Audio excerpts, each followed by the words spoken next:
Trebam li jesti prije treninga ili bolje otići gladan i da li je dobro da osjećam glad nakon treninga?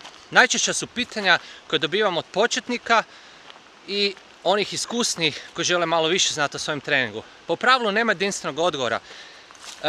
Trebalo bi jesti redovito, ne neposredno prije treninga i ne posebno u većim količinama, a ako osjećaš glad nakon kraćeg treninga, to može ukazivati da dugi period prije treninga nisi se redovito i dobro hranio ili da si jednostavno trenirao suviše intenzivno, potrošio previše šećera.